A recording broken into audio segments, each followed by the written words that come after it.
All right, I can see people starting to log on, so that's exciting. Hi, everyone. Do you want to wait maybe a couple of minutes? As people sort of filter in? Yeah, Sure. that seems good to me.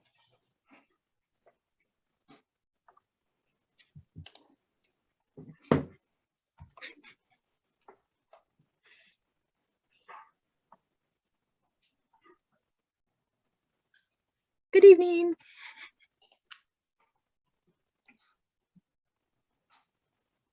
Oh yeah, I hope everyone says hi to us in the chat. I'd love to hear where people are from. Yeah, tell us where you're from. Yeah, that's my favorite. Oh, New Jersey, Boston, New York City. I love that. Australia, that's a good one. Oh, cool. Ooh. I wonder what time is there in Australia. It's 1 a.m. here in the UK. As you might be able to tell from my eyes. Oh,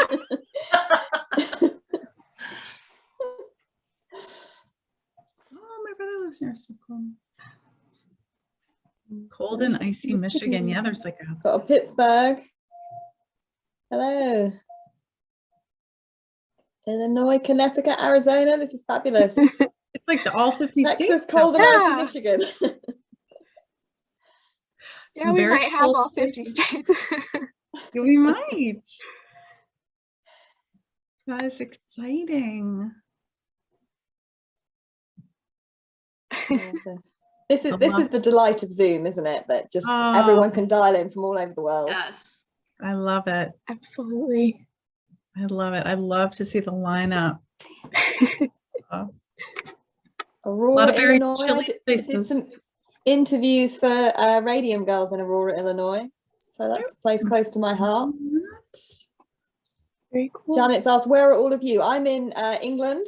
Hello. Across the Atlantic. I'm hoping the internet's going to hold. And it's like 1 o'clock in the morning, right? It is 1 o'clock in the morning. Yeah. Trooper, Major Trooper. I'm in Pittsburgh, Pennsylvania. Not such a hardship. And I'm just outside of Chicago. Hi, I'm representing Source Books, and we're also just right outside of Chicago in Naperville, Illinois. Hi, Margaret. Oh, Hi. Margaret. Hello, Margaret. Margaret.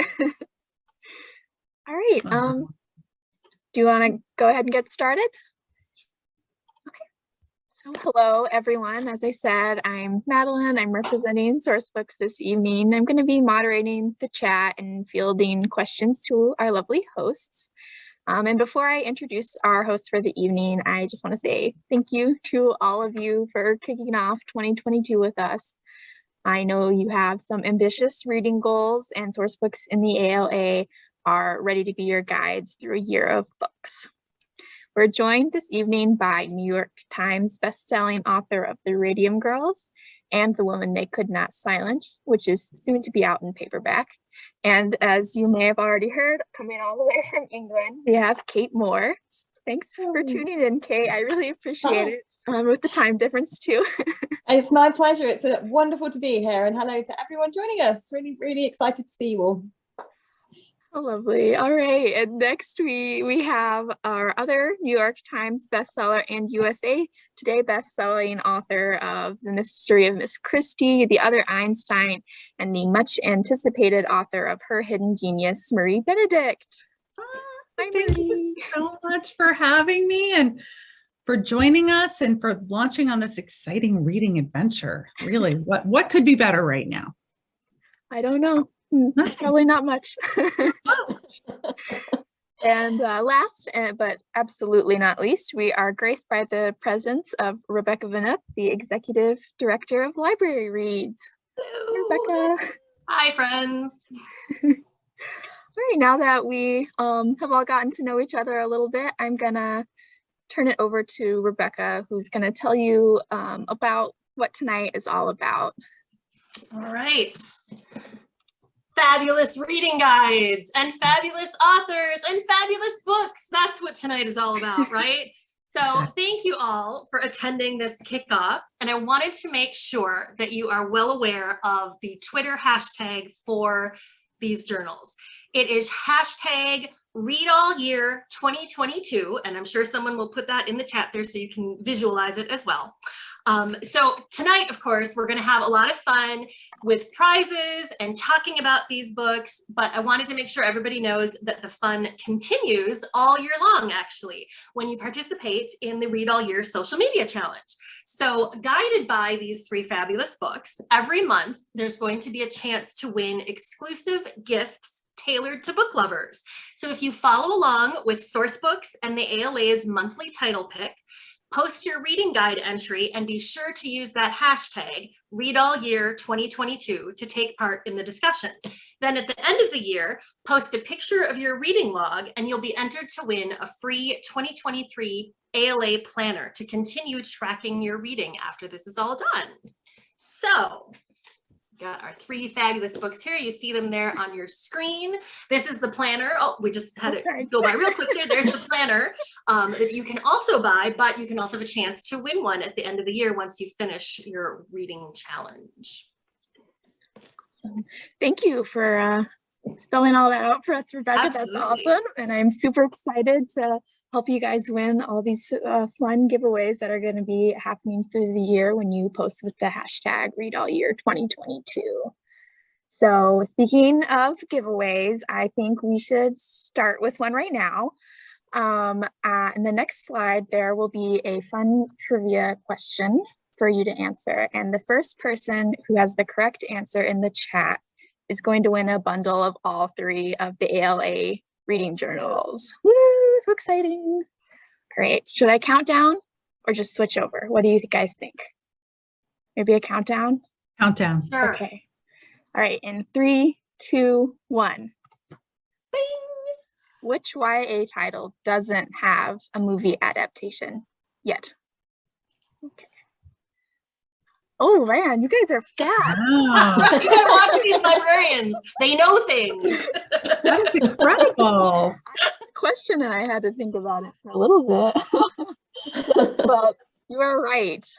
C is the correct answer. Laura Jane Keeps Breaking Up With Me does not have a movie adaptation yet.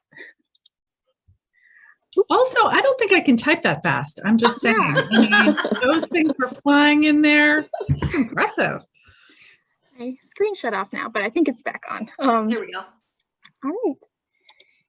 And before we move on to the next portion of the evening, I have another message from Rebecca for you all. Oh, sure. I will talk about this as well. So I think many people attending, I recognize a lot of names in the chat going through there. So you probably already know all about Booklist, all about Library Reads, all about Sourcebooks, etc. But let me take a quick minute just to talk real quick about it. First of all, if you don't already know Library Reads, please go to our website, which is libraryreads.org, and you can learn all about us, all about our monthly list, and what we do. Won't take up any more time than that. Second of all, we have a plug here for Booklist. So if you are not already familiar with Booklist and the Booklist Reader, which is brand new, so maybe some of you aren't familiar with it yet, Booklist is a wonderful review journal put out by American Library Association Publishing. Full disclosure, I used to be an editor at Booklist, so of course I have a fond place in my heart for it. But one of the things that's great that ties in with these books is the editorial team at Booklist helped choose some of the titles in here. And, you know, so a lot of the choices and some of the annotations are provided by Booklist. And if you are in the library world, hopefully you already know about Booklist. But for those of you watching tonight who are patrons, we have this wonderful new product from Booklist called Booklist Reader. So libraries get this as part of their Booklist subscription existing. It's a new, currently digital only magazine that is aimed at readers, all readers, not just library staff, all readers. It's diverse readers advisory recommendations for all ages.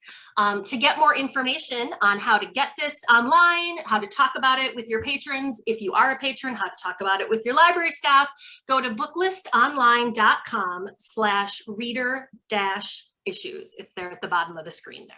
Make sure you check that out. All right, thanks for that, Rebecca. I'm super excited to move on to our author conversation. Yes. Yes. I'm so excited to hear what you guys have to say. So I think Rebecca, you still have the mic. I've got for the floor. this. Yeah. So All right. So Marie and Kate, which also you should all know, Marie and Kate are both Library Reads authors. Their books have appeared on our list. Yes, both of Kate's have made it. And Marie's, I think all of Marie's have made it, which puts her in the Library Reads Hall of Fame, actually. They are queens indeed. So go to our website and you can check out Marie's page in our Hall of Fame, etc. So yay. So hi guys, let's talk about these books, right? We've got these 3 fabulous ALA reading journals. And inside each one of them is 52 librarian recommended books. Yeah. And they are across all genres. They're broken down by, we have the diverse titles everyone should read. We have the YA books everyone should read. And then we've got our award-winning titles everyone should read. So out of these 3 guides, Marie and Kate, I'll start with you, Marie, just because on my screen, you're right next to me.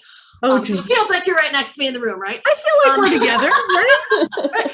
Out of these 3, which one are you the most excited to dig into and start writing in? Which, by the way, let me just show this to the folks at home who have not seen these yet. I just have to say, it's gorgeous inside. Right? They're really, really I love nice. it. This is a quality paperback here. And It's so you've so got nice. these weekly challenges where you've got the suggested title, you've got the little annotation, and then you have these lovely pages It's for really you nice. to tell us when you started, finished, your rating, and to write in. And I definitely think, like, today, we're also digital. We do everything digitally. We track everything. We're talking to each other digitally. Yeah. Isn't it nice to have this tactile book and something that you can write in? I was writing something the other day and I was like, my handwriting is so atrocious because I don't write anything down anymore. I'm so excited to like get my handwriting practiced in by writing in these journals. So Marie, which one are you the most excited to start with? First of all, I just have to say, give a plug for the writing. I mean, I am still, I have to say, I have a paper calendar. I do have a paper calendar. I'm a paper person. So for me, I love that. I love having the tactile part of it. And I think to have something that is very separate. I still read books, you know, I read paperbacks, hardcovers. I occasionally will read digitally, but I love that. And I think a lot of readers love that too. Okay, so I'm in love with 2 of them. So this is like a little bit hard for me to pick one that I'm like especially in love with. I mean, I love the YA, don't get me wrong. And I love to read some YA books. But I mean, those lists that you put together for the award-winning and the diverse authors are just so powerful. I mean, admittedly, I've read quite a few on each list, but I would have to say if I had to go with one, you know, I feel so committed to expand my books and my writers. So I'd probably, if I had to pick one, I would go with the 52 diverse. That's titles. That's probably what I would go with. We won't force you into anything. Don't worry. But no, I mean, I'm really, can you do 2? Is that acceptable? You can. Yes. Okay. Just throwing it out there. I know that's 104 books in a year, but I feel like you can do it. You can totally do it. That's what I'm being called to do. So that's where I'm going to land. Yeah. I love it. I love it. Kate, how about you? Well, I found it quite interesting actually looking through them, and I agree they're gorgeously packaged, and I really like the sort of writing prompts that they had, you know, picking something that's in the book to suggest, you know, describe a childhood memory that you have, you know, who are your team players in your, you know, life. So I really like the writing prompts to sort of think about how you're interacting with the book as well. So it's not just, I've read this book, here's my review of it, this is what I thought, but it actually prompts you to think about your own life and your own experiences. So I really like that. What I found interesting about them is I was drawn at first to the award-winning titles. That's what I opened first and went through. But reflecting on that, the award-winning is useful because it brings everything together.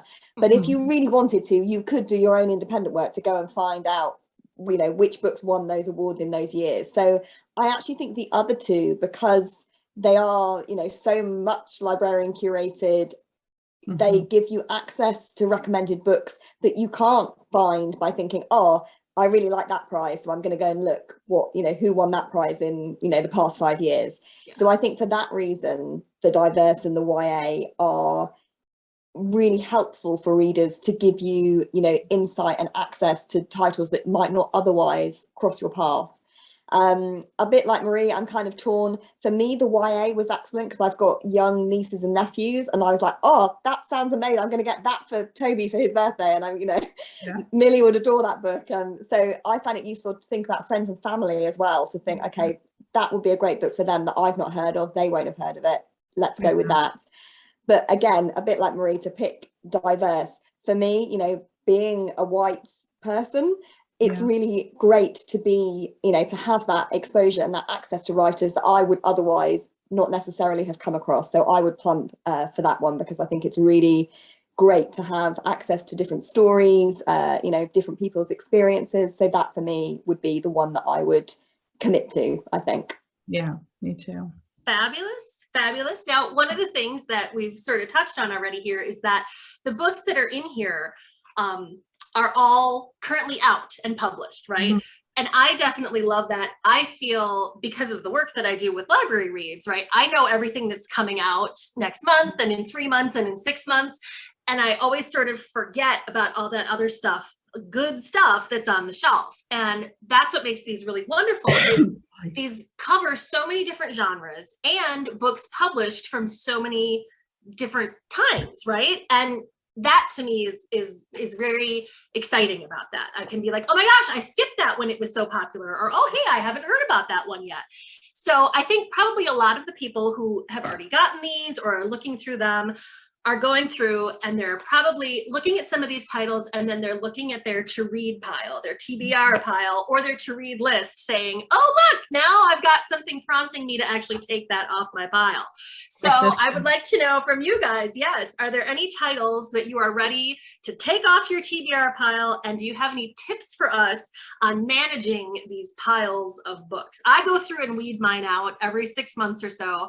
I kind of stack my physical copies. I've got the ones I definitely want to read, the ones I know I should read, and then kind of the outliers. I have 3 stacks. And then every 6 months I go and I pull through and I'm like, okay, this has been out already for a year. I can check it out from the library. I'm going to give this copy to somebody else. And I kind of weed through it. How do you guys manage your reading piles? Or is there a book on one of these lists that you were like, okay, this is finally going to prompt me to read it? Maria, I saw you hold up a book there for a minute. What do you have there for us? Well, first of all, this one literally has been on my TBR pile. It's The Firebrand and the First Lady. It's about Polly Murray and Eleanor Roosevelt. And this one I saw on your diverse, 52 diverse titles list. And I was like, okay, I'm going to pull that one out. It's going to prompt me to, you know, to move it forward. But I do have a lot of these on my TBR list and literally in my podcast. I told you I'm a paper reader. There were 2 books by Louise Erdrich. I can't even pronounce it. Erdrich.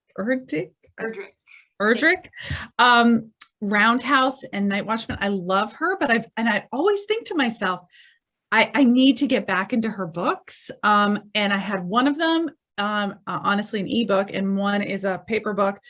So I moved those up. And Anne Enright, Forgotten Waltz. I love Anne Enright. And that one was really just like, so seeing these books on these lists kind of helped me propel them to the top, I would say. I'm not like you. I probably don't get as many books as you do, Rebecca. Let's be honest, in terms of our TBR piles. You probably 52 books a year is more like 52 books a week for you. I'm guessing it might be. It's a little ridiculous. It gets crazy. But I do, like many people, have those books that you pick up. They sound good. They look around. And sometimes it's about finding they call to you. That's going to probably sound totally weird and mystical, but there's like, for example, The Goldfinch, which is on that list, is a book that I had in my TBR pile for like ever. It's so massive that I kind of squirreled away from it for a while. And I just was called to it one day, and it was the exact right time to read that book. I can't say why. Sometimes you do know why. You know, sometimes you're craving a historical fiction or a mystery or a deep nonfiction biography, or a look like Kate's books at some of these really important women.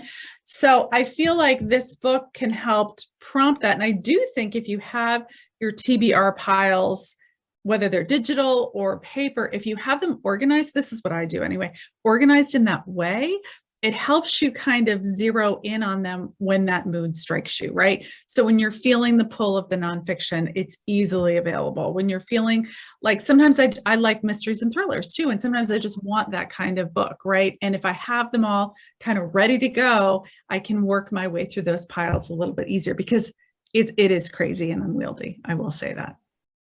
Kate, how about you? How do you kind of manage your TBR pile? And do you think that these journals can kind of help with that? Well, I'm hopeless, and I don't read as much as I should or would like to be honest. There never seems to be time, and often if I am reading, the way I sort of read is often I'll go for ages without reading anything, because either, you know, time doesn't allow, or if I'm writing a book myself, I actually don't like to read other books while I'm writing, because I have the story in my head, and I like to sort of be true to the voice that I'm sort of channeling or whatever, and I don't like to read. So that obviously limits the time that I'm actually reading. But once I finished a book, I'll go through a sort of I binge read, basically. A confession. I'm a binge reader, and I'll read sort of, you know, 3, 4, 5 books in a go, and then I won't read again for a little while. So I'm not really the best person to give advice, because I'm hopeless at it. And often I think it's actually a really good idea to have a TBR pile, or a list perhaps is even more essential if you haven't actually purchased the books, if you're just thinking, what do I want to buy next when I come to it, because it's so easy to forget. You know, as you say, the guides are excellent because they do prompt you to think, I remember that book title, I remember the reviews of that, but I never actually got around to it. So for me, it was books like The Hate You Give, Killers of the Flower Moon. You know, both of those jumped out at me as being books that I intended to read at the time, but I've not got around to. So they sort of rose to the top for me. I have to confess, I've only read 2 of the books from the entire 3 guides. So I've read How I Live Now, and I've read The Book Thief. They're the only 2 that I've read. So for me, this is just such a gift of recommended books. So yeah, and I think all I can say is that I agree with the idea that you have to read the right book at the right time. And I think if you start a book and it's not calling to you, it's actually better to put it down, come back to it later. I don't think life's too short to sort of struggle through. And it might be that you come back to that book later. So I think listening to what your soul needs when you're reading is a really important thing to do. Well, and that's a really good point. When it comes to like book journaling in general, I never really thought about that. I tend to, if a book isn't speaking to me and I've got so many other ones to read, I just kind of say, bye, forget it. And it never occurred to me like, I should actually keep track of that and maybe come back to it at a different time. And so something like this book journal, where you've got these pages to write what you want in them, you could do that. Be like, okay, I got 50 pages into this, too depressing, or too whatever, and come back on X number. Like, I think that's really, again, it's kind of a cool thing about having this tactile journal instead of just passing along your digital list or something. So yeah, so that's really, I think that's a great what I love as well is the variety, that there is a mix of non-fiction and graphic novels and fiction, because you do want different things at different time. And I was sort of going through, I made a list about every title that spoke to me, just from the description, thinking that sounds like a great premise, or that's a really fascinating topic. So I think from that I've got a sort of top 3 of books that I'm excited to delve into.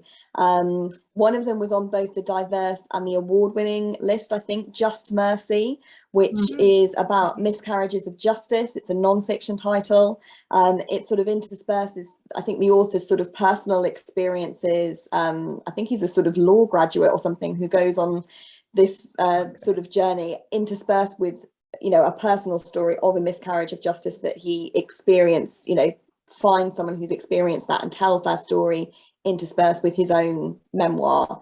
That sounded fascinating. I loved the Chernobyl HBO series. So there's a book called Midnight in Chernobyl. So that immediately went up to the top, because that just, that's kind of like one of those books I wish I'd written moments, because that just sounds fascinating, like a full-on explanation of that disaster.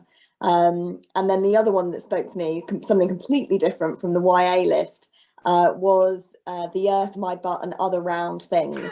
Oh, I love that title. I mean, great title, number one, great title. Yeah. But two, just the description, which I believe is, I think they're the book list reviews. I think I read that that's what the description is. So it's, you know, a really authentic and expert sort of summary that you're getting. You get a really good picture of it. And in the summary of The Earth, My Butt and Other Round Things, you got a really good sense of the character that would be narrating the story, and I really engaged with her voice and the premise. She sort of thinks that she's the sibling in the family who's not perfect. She's, you know, too round and other things, and her perfect brother is accused of raping a classmate, and she has to reassess what she thinks and knows about her family, and family secrets rise to the surface. And I just thought the character's voice that you could get a sense of in the review, and that premise of a novel, was something that really engaged with me. So those were my sort of top 3 picks across the whole of the 3 journals of books that I would be excited to read. Fabulous. I think that that's really a good point, that, yeah, you know, it would have been easy enough to just make this a plain journal with just the title suggestions. And so the fact that they've given us those little annotations that's wonderful, right? Because you can read it and be like, okay, that is a hook right there. That's what gets me excited about this book. So thank you for pointing that out. And I just have to, along those lines, I just have to chime in along with what Kate said. What I love about it too is that, you know, you commit to the list, and yet it's not like saying, oh, you have to read 52 fantasy novels, right? There's 52, they're in a category, a loose category that encompasses so many genres and types of books. And they're not all going to be the right book for the right time. So that nonfiction book might hit you week 1, but week, 50, you might need that graphic novel, and I think having that and having it organized is really wonderful. And there's something about being able to control something in your life in these uncontrollable times. It's just very, very appealing. I don't know about anybody else. That's how I feel. No, absolutely. So both Marie and Kate, you both have mentioned the fact that these have very different genres in them. So you can have different choices. So let's talk really quick about you guys. So you, Kate, you write nonfiction centered on women in history. Marie, you write fiction, historical fiction based on real women in history though. So those are your genres. What do you like to read? Do you like to read history? Do you like to read historical fiction, nonfiction? Tell us what you'd like, what you guys are reading. Kate, what do you read when you're not researching your next book? I'm a fiction girl, I have to say, even though I write nonfiction. So I'm getting better at reading nonfiction. I'm partly through meeting wonderful authors, and I kind of think, oh my God, that book sounds great. I want to read it. So I'm getting better at reading, particularly narrative nonfiction. I don't read any dry nonfiction unless I'm researching. Okay. But yeah, so narrative nonfiction I'm getting better at, but I'm a fiction girl through and through, whether it's literary fiction, whether it's thrillers. I'm a big fan of crime and thrillers, or, romantic love stories. I love a good sort of beach read. I'm that sort of person, but yeah, fiction is 100% my go-to personal reading preference. Great. Marie, what do you like to read when you're not working on your next book? Yeah, I'm like Kate. I'm a fiction girl, 100%. I think one thing, it's not that I don't read other historical fiction, I do, but I do have to be careful about reading historical fiction when I'm writing one of my own books. Like if I'm in a research phase, or even in between, which doesn't happen that often, but in between books, it's really hard for me, or maybe even a little bit dangerous, to read somebody else's historical fiction, because I have to kind of preserve the way I'm telling the story, the format, the voice. I have to be really careful with that. So that I kind of I was just on a family vacation over the holidays, and I actually read 2 historical fictions, which is something that I hadn't done, except for, when people are kind enough to ask me to give a quote for a book, I will read that kind of out of, even at the time I wouldn't normally do it. But when I'm not just picking books, I love mysteries. Obviously the Mystery of Mrs. Christie, that I came by that, honestly. I do love Agatha Christie, but I love Anthony Horowitz, who's written a bunch of wonderful, I love there's a couple new books, The Man Who Died Twice, I can't remember the name of that author, but just good characters, good plots, but also a little bit fun. Like when I need something that's compelling but not overwhelming or down, that's kind of my go-to, or some thrillers as well, suspense novels. And I also love just some, it's a category it's very hard to describe. It's literary fiction that has an element focused on examining time. I mean, that's going to sound really odd and esoteric, but for example, like Life After Life, which is by Kate Atkinson, is one of my favorite books, or David Mitchell's The Bone Clocks is one of my favorites. So I'm kind of always looking for books like that, but they're not, that's not a genre. So it's just really my own hunting that I do. But I do read really broadly. I also love fantasy and myth. I mean, it's really all over the place. I do read really broadly in a variety of genres. Science fiction. I mean, literally, you name it, I read it. So fantastic. Yeah. That's great. So I see we have a lot of chatter going on in the chat, which is fabulous. People are recommending stuff to each other, and they're kind of dovetailing off of things that you guys have talked about. So I hope everybody's following along on there. And so moving into the next question, then it sort of fits in with that. So Sourcebooks and ALA worked very hard together to pick 150 of their favorite books for these guides. So everybody loves to make recommendations, right? Either from the guides or anything that you're reading right now. What is a book that you have read recently that you would love to tell us about? What's something that you're reading that you can't stop recommending to people? Kate, why don't you go ahead first? Well, the first thing I want to say is it seems kind of cheesy because she's in the room, but I read Marie's Her Hidden Genius in the summer, and I can't stop talking about it and recommending it to people because for me it's her best one yet. It's beautifully written. It's about a really important woman in history, so I would urge everyone to read it because it's amazing. And a slightly less cheesy recommendation would be I read Eric Larson's The Devil in the White City, and I keep recommending that to people as well. It's the first one of his that I've read. He is the king of narrative nonfiction history, and I was blown away by it. It's amazing. So I would really recommend both of those books. But I know Marie's excited about Her Hidden Genius, and she should be because it's amazing. I'm really excited for readers to discover it in January when it comes out. She's so sweet, isn't she? Listen to her. I could say the same thing about your book. Hello, I loved it. It comes out for those of you who haven't read it, and I know we're going to talk about it later, but I literally could not put it down. I mean, the story of Kate's primary, you talk about other women too, but Elizabeth Packard, your primary character, this woman who gets locked, and I don't want to do any spoilers, but locked away for being crazy when she's anything but. She's like so full of common sense and spunk, it's unbelievable. It's mind-blowing. I mean, you read this book and just flabbergasted at what happened, and then the way that Kate is able to bring her story and weave in the threads of all these other women who were similarly situated. It really makes you rethink the legal system, women's roles, women's power. It's a really important book. And I know people are going to love reading it and having another chance to read it when it comes out next month in paperback. From the list, there were some books that really jumped out at me from the list that I had read myself and that I have recommended to lots of people.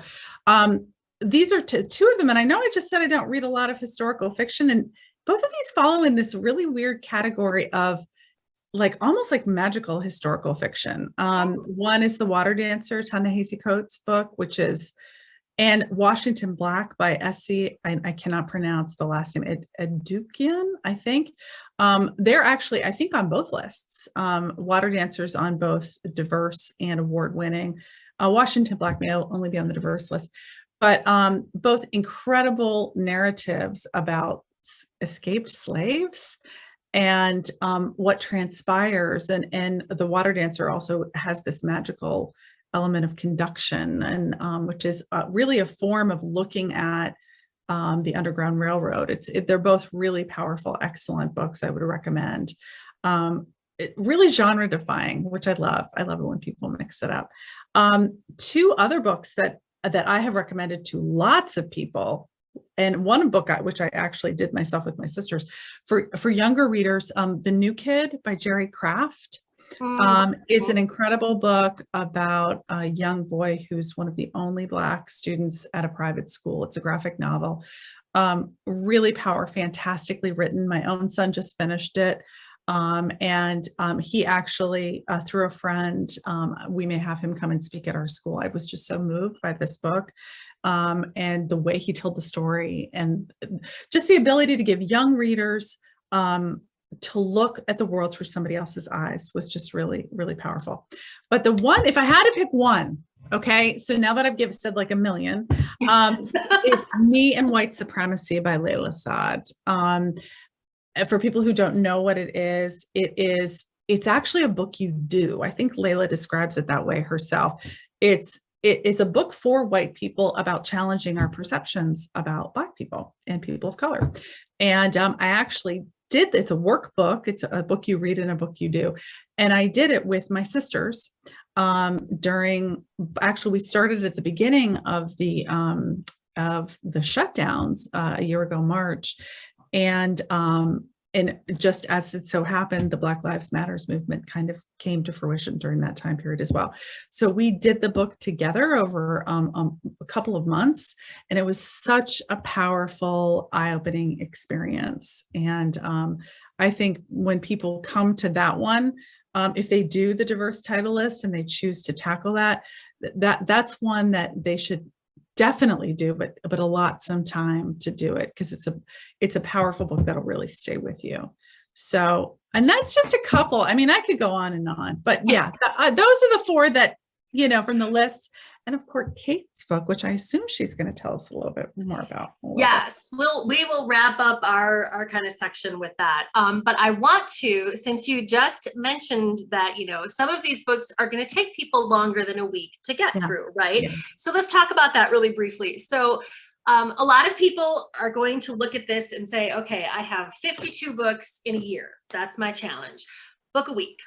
That's the way the reading guides are set up. Again, what I like about these as being paper books is that it's really self-paced and you can cheat as much as you'd like to. I think if this were like a digital challenge or like something you had to sign up for and keep track of online, like I think a lot of people would sign up at first, and then by the end of the year, it would be down to like a quarter of the people that originally signed up, because it's hard when someone else is like, beating you over the head with this and trying to make you stay on time. So the nice thing about this is you can do it at your own pace. So what do you guys think about reading 52 books, or if you chose all three, 156? Can it be done? Tell us your thoughts on that. I think it's a challenge. I don't think I've ever read 52 books in a year, apart from actually probably when I was a teenager. Where I remember there was one summer when my elder sisters had flown the nest and they'd gone off, and it was just me alone with my parents for a month in France. I think we were away for 30 days. I took 30 books with me, packed into the trunk of the boot of my dad's car, and I read every single one of them. So nice. If you have free time, nice. and the books are not too doorsteppy, I think it is possible, but you have to have. I've certainly, as an adult, I've not kept up with that. But I think, you can make time if you need to. You can read in bed before you turn the light off. If you have a commute, if anyone's not working from home, you can, read on your commute. If you are working from home, why not leave the house at the right time, but sit in your chair and read a book for an hour rather than having an extra hour in bed. Day, right? Yeah. Yeah. So I think it is a challenge. For me personally, it would be a huge challenge, but I think it's possible to make more time in your life to read if you really want to. Yes. I agree with Kate. I think having that structure, having that specific goal that you're working towards makes you rethink the pockets of time in your day. And I think can really help reconfigure your habits in terms of where you can get reading in. And as Kate said, that delineation between work and and downtime. I think many of us are working from home, right? And so as a result, we find ourselves where, the work just takes over. There's no lines.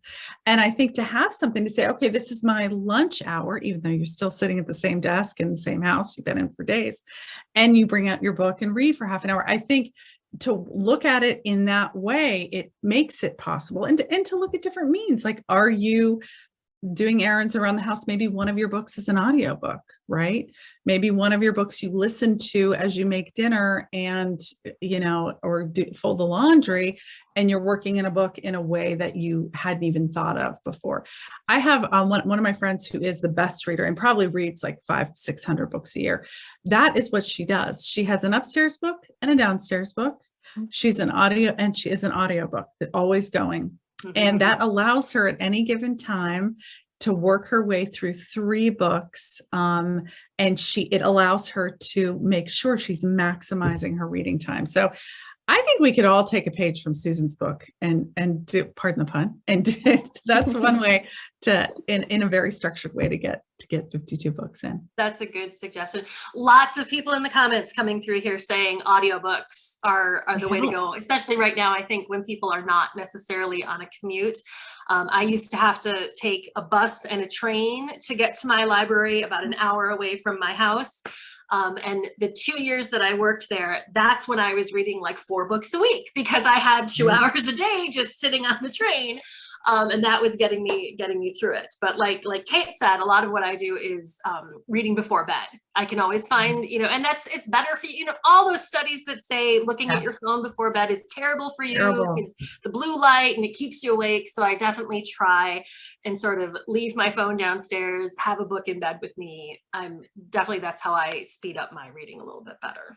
And I'm sorry, I just saw a little comment that one of the listeners said, is that she tried some books by reading and some as audio and had very different experiences. Sure. That's something to think about as well. Like, you may find that nonfiction books you love listening to, but you can't get into just reading a physical copy. So to kind of know yourself a little bit and tailor your reading accordingly, I think can help you more, move your way through more books at a time.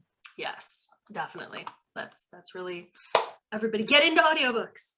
All right, so let's see here. We let's talk about your books. Speaking of books, so Kate and Marie, you both have books coming out in 2022. We've talked about them super briefly, but I'm going to give you guys the floor now so you can tell us a little bit about your upcoming releases. So Marie, why don't you go ahead first with yours? Well, gosh, Kate did such a good job. So my new book comes out January 25th.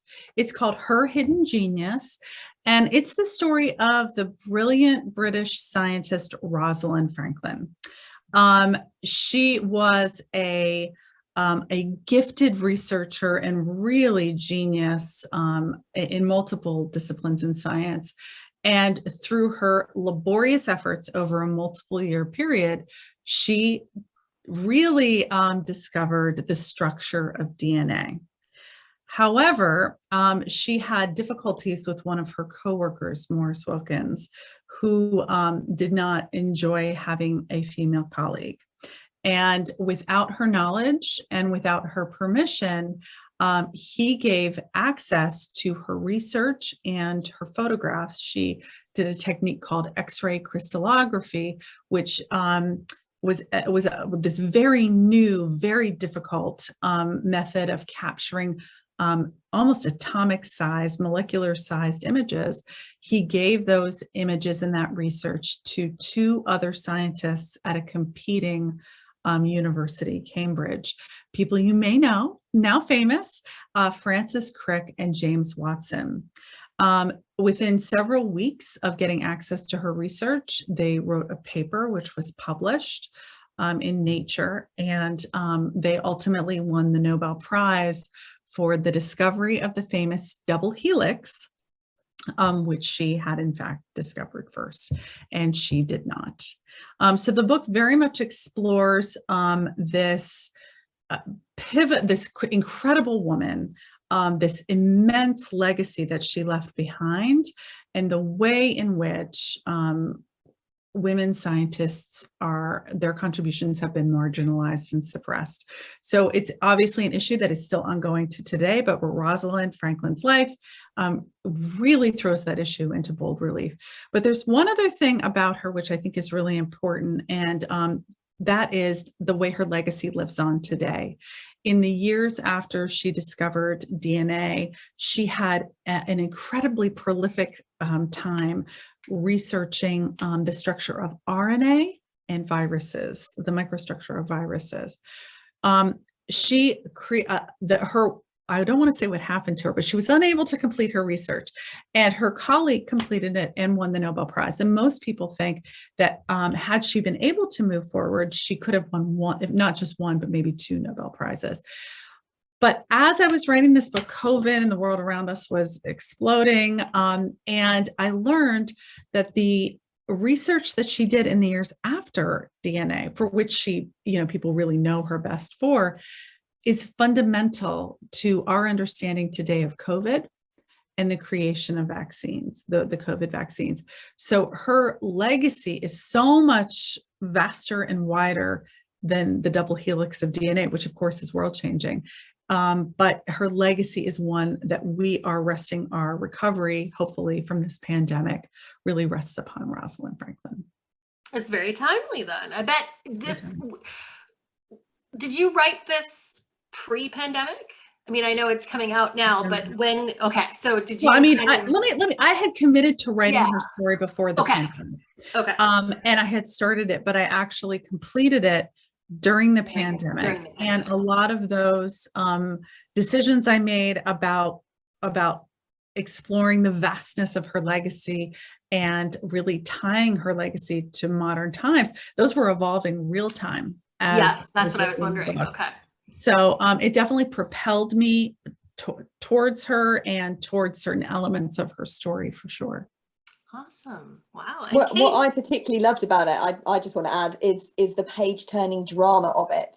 And this is, I think, what's great about when you read historical fiction or narrative nonfiction, because both styles are written in a way that if you don't know what happened to that person and what happened next, and all the intricacies, for example, of the theft of her research that Marie has described, then you every page you have to turn because you need to find out what happens next. And that's what I really enjoyed about it. I was totally engrossed. I was up in the middle of the night reading it because I couldn't put it down and I wanted to know what happened. And I just thought the way Marie depicted the drama of that, sort of the science and the intricacies of the workplace jealousies and, there was this like ominous threat you sort of felt for her as a female scientist in this male dominated world. There was such a sort of ominous creeping sense of horror in it as well. And that's what I particularly enjoyed, that sort of page turning drama and not knowing what was going to happen next. Very sweet.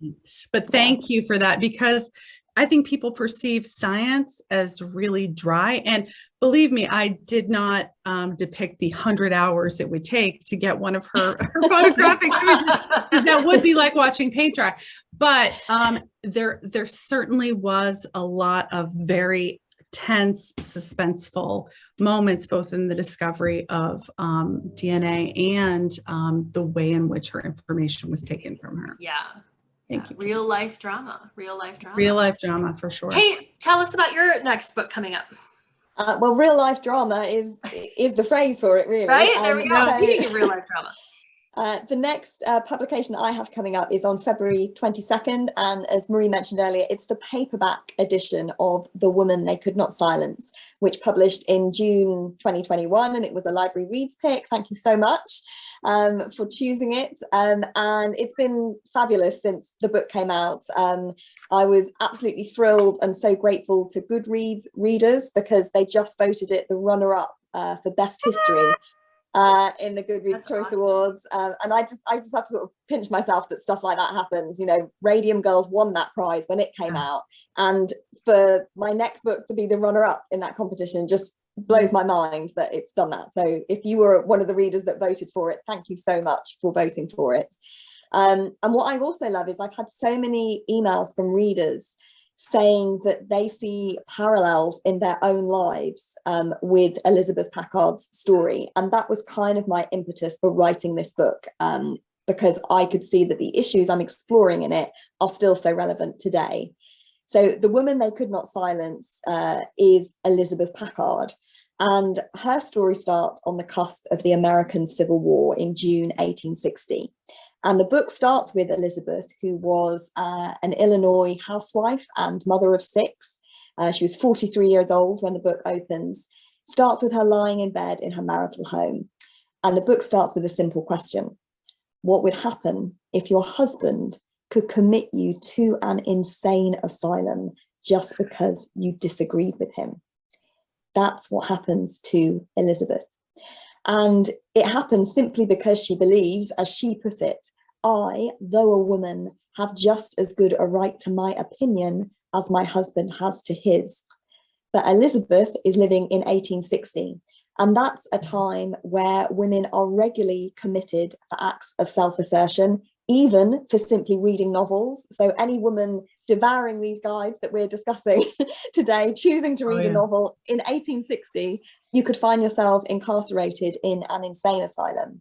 She lives in a time where women physically are seen as at risk of going mad simply because they are in possession of a female body.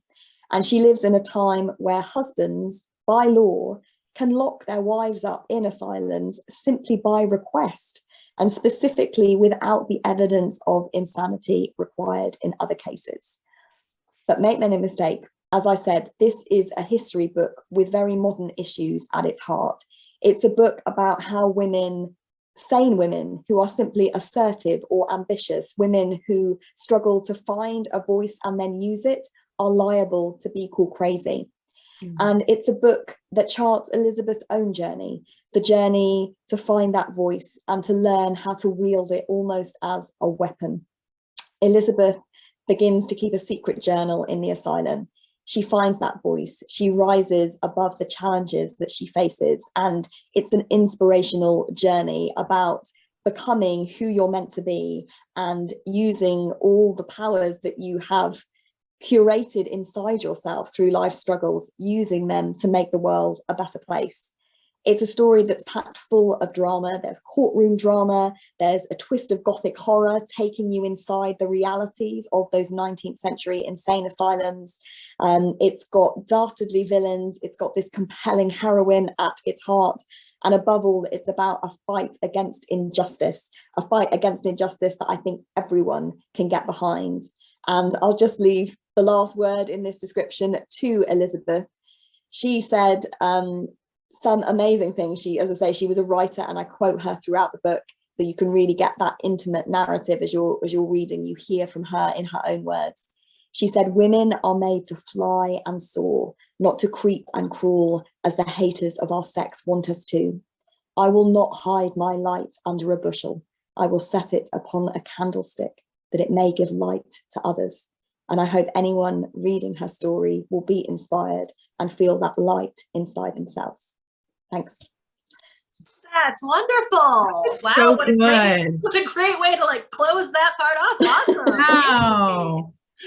And I just have to say, I mean, the book is so beautifully written, and it is a page turner unto itself. And the excerpts that Kate has chosen from Elizabeth's own journals are, I mean, they're so powerful and moving, just like the one you just spoke, that you just read aloud. I mean, it's hard to believe that she wrote those in the 1860s and beyond, because every word she says could be applicable and relevant today. It's such a powerful book.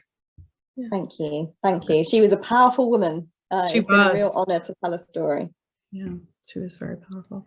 Thank you both so much for sharing the stories of such amazing, inspiring, and powerful women. Kate, I've read The Woman They Cannot Silence. It was one of my favorites of 2021. And Maria, I'm so excited to pick up her Hidden Genius, even more than I was before somehow. And I was pretty excited. So thank you again so much for that. And I'm going to move in onto our next giveaway. So I think this one might trick you guys a little more. Yeah. We'll see. Okay, and it's gonna come up in 3, 2, 1. Which title won the Andrew Carnegie Medal for Excellence in Nonfiction in 2017? I love seeing all these letters fly by super quick. Wow, you guys are still so fast. I thought I was really They are. I thought I was gonna stump you guys with this one. Oh man. Mixed responses. All right. Very, very cool. Well, congrats to our winner. You had me beat again, and I'm the one who wrote the question. So let's see. If we could take maybe 3 questions in the Q&A. I can read those off. So if those of you have a question for our hosts, please put it in the Q&A, and I can field those for discussion. I have to scroll down to Right. all of those letters.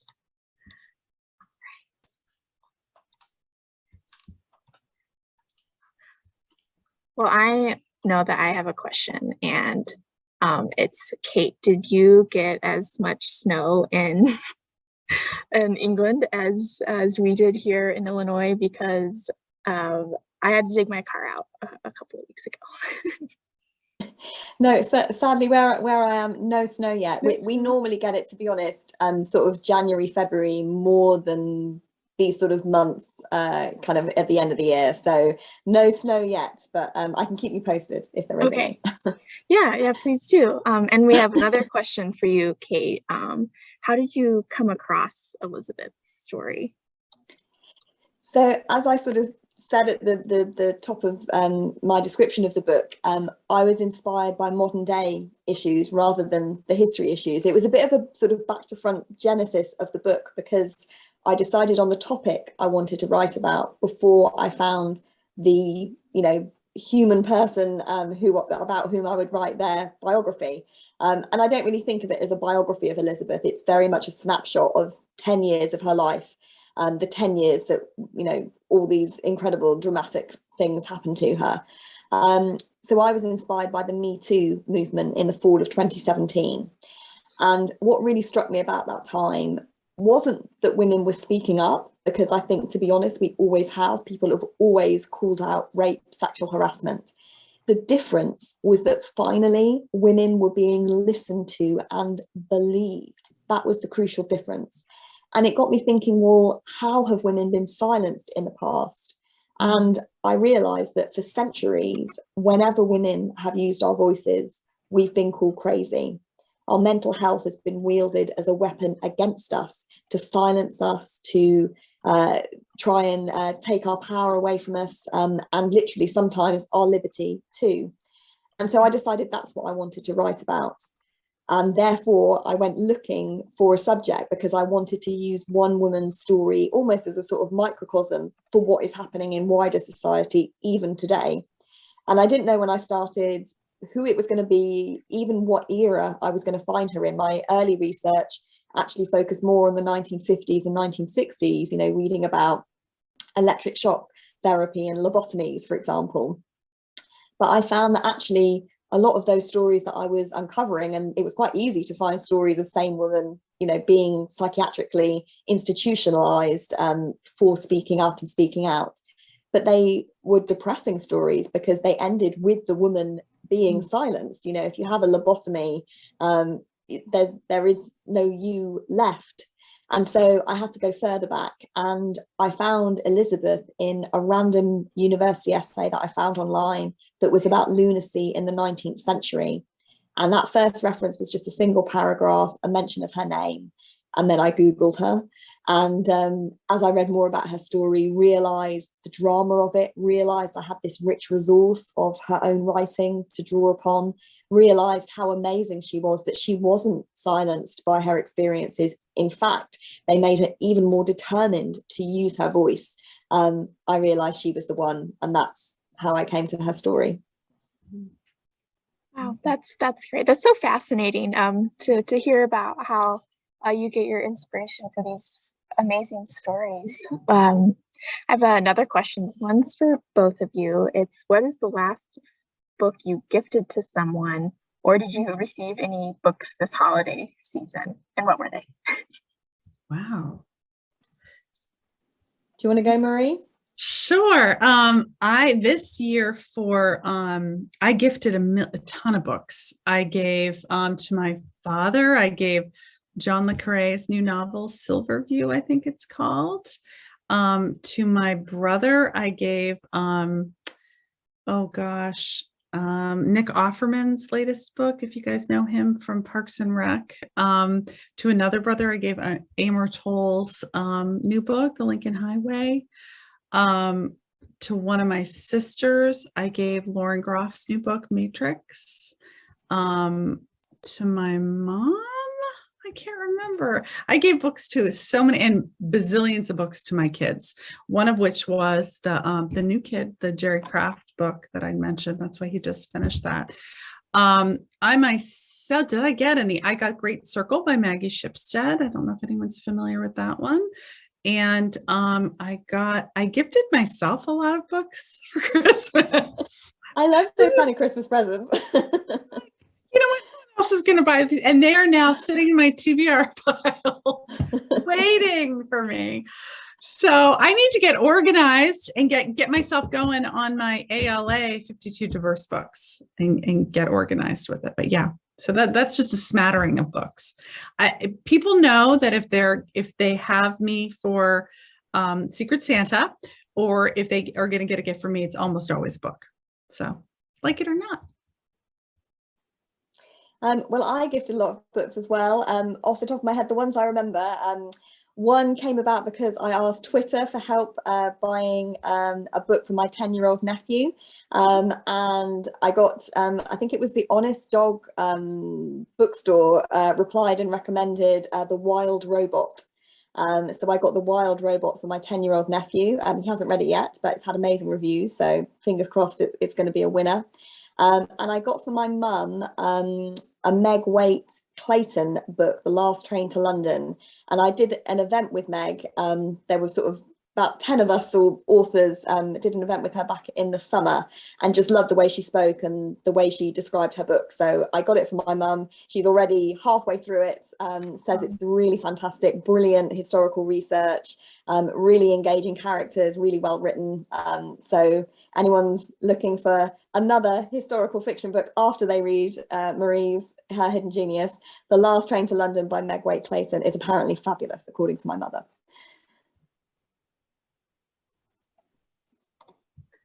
Rebecca, did you gift any books this Christmas? Oh, yes. So I cannot remember for the life of me the titles that I gave to my sons, but I did want to share this little anecdote because when I have an 11-year-old and a 13-year-old, they're both boys, and the 11-year-old is still super, super, super into reading. The 13-year-old, not so much, but they've both got such a good background in books that I know they'll come back to it as adults, because I also lost my taste for reading in high school because you have so many other things to do, and now there's video games and all this stuff. Forget it. But my mother came over and she asked the boys what they got for Christmas, and the teenager right away is talking about the money he got for video games. But my 11-year-old goes, "Oh, I got so many good books." And I was like, he also got video games and like crap toys, but the one that he talked about books. And I was like, oh, that makes me so happy. And I was giggling because I was looking at the chat here and I see our friend Jonna Rasmussen says that, her kids used to yell at her because she used to make them give gifts as birthday presents. Now, let me just tell you, I can top that. We used to give books away as the party favors for the boys' birthday party.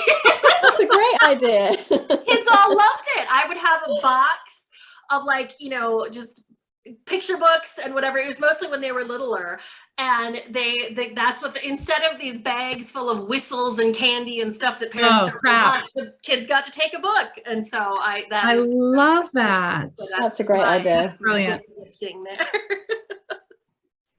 And you guys give really good presents. I'm jealous I wasn't at your Christmas. It's so much fun. All right, I have one more giveaway of an ALA reading guide bundle, all 3 journals. So I'm gonna share my screen for the final question. Oops, started from the beginning. I'm sorry, a little technically challenged. Okay. And there we go.